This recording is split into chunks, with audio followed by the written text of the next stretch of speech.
Assalamualaikum warahmatullahi wabarakatuh. Perkenalkan, nama saya Sri Lestari, mahasiswa PG PAUD Narutama, Surabaya dengan NIM 05119031. Dalam mata kuliah Pendidikan dalam Keluarga, saya ingin mengangkat materi tentang kekerasan anak dalam keluarga.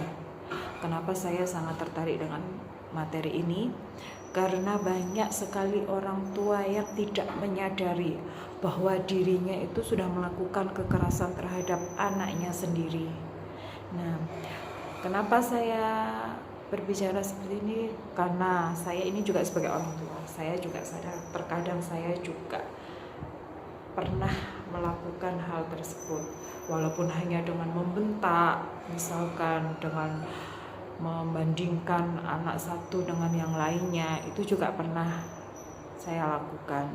Nah, dari sini, dari mata kuliah ini saya banyak belajar. Oh iya, terbuatkan saya juga sadar, oh iya, sebagai orang tua itu harus lebih sabar lagi, harus bisa mengontrol lagi emosinya terhadap anak kita, agar kita tidak melakukan kekerasan terhadap anak-anak kita, walaupun mau apapun kekerasannya itu, kekerasan fisik atau kekerasan psikis, bahkan yang sangat jangan sampai terjadi itu kekerasan seksual.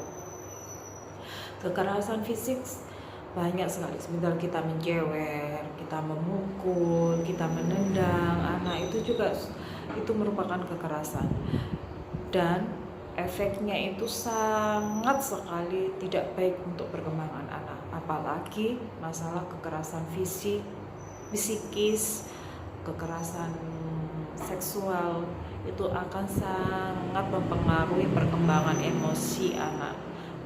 Anak yang sering mendapatkan kekerasan terhadap orang tua ataupun keluarga ataupun orang sekitarnya, perkembangan mentalnya itu akan sangat terganggu. Anak itu akan menjadi anak yang sangat agresif, anak yang nakal, bahkan sebaliknya ada yang anak sangat pendiam, sangat tidak percaya diri, sulit bergaul dengan orang lain, bisa seperti itu. Dampaknya sangat besar sekali untuk perkembangan anak berikutnya. Nah, maka dari itu kita sebagai orang tua harus rajin belajar bagaimana cara mendidik anak yang baik, bagaimana cara mengontrol emosi saat anak melakukan kesalahan atau kenakalan. Nah, kita sebagai orang tua harus bisa meredam emosi atau mengelola emosi agar tidak langsung memukul anak, memarahi anak, membentak-bentak, memaki-maki anak. Nah, itu nanti akan sangat berpengaruh dengan perkembangan emosi anak. Nah, anak akan juga sama melakukan hal yang sama seperti yang dilakukan orang tua. Kalau anak melakukan kesalahan, kita langsung marah-marah, mukul. Nah, halnya seperti itu, dia waktu akan bermain dengan temannya atau apa, dia akan juga sama, akan mudah memukul anak, mudah marah-marah seperti itu. Makanya kita sebagai orang tua adalah sebagai cerminan anak, sebagai acuan anak kita, sebagai contoh anak kita. Nah, kalau anak kita sedang marah, lebih baik kita tarik nafas dalam-dalam, buang. Kalau masih belum bisa mengendalikan, kita pergi dulu, menghindari anak-anak kita, meluapkan dulu, menenangkan dulu. Kalau sudah agak tenang, sudah agak emosi, baru kita nanti bisa berkomunikasi dengan anak kita, menanyai kenapa kok berbuat seperti ini, kenapa kok seperti itu, alasannya kenapa, terus apa gitu. Mungkin akan lebih, komunikasinya akan lebih mudah, akan lebih enak kalau kita lagi sedang tidak emosi, kita ngobrol sama anak kita apa yang diinginkan, kenapa seperti ini, kenapa tinggalnya seperti ini gitu. Karena lebih mudah, kita akan lebih masuk, anak juga bisa komunikasi dengan kita dengan baik. Nah, dengan itu kita kan bisa mengetahui, oh kenapa sih anak saya kok berbuat seperti itu, alasannya kenapa. Terus agar tidak berbuat seperti itu, apa yang harus dilakukan. Nah, Bukan berarti kalau kita tidak memarahi anak, anak berbuat kesalahan kita diem. Itu bukan seperti itu. Kalau tidak mau, tetap kita harus punya konsekuensi terhadap anak. Kalau anak melakukan kesalahan, diajak ngomong, kenapa seperti ini, dikasih tahu, oh kalau seperti ini tidak baik nak, seharusnya seperti ini. Kalau sudah tahu, oke, dia sudah paham, kita kasih tahu. Nanti kalau semisal melakukan kesalahan ini lagi, nah, apa yang harus dilakukan? Harus ada konsekuensinya agar anak tidak mengulangi hal yang sama, kesalahan yang sama. Konsekuensinya apa? Kalau melakukan kesalahan ini, kita juga harus berdiskusi terhadap anak agar anak tidak merasa tersakiti atau merasa tertindas. Oh, kalau saya salah lagi gini langsung pukul gitu, enggak.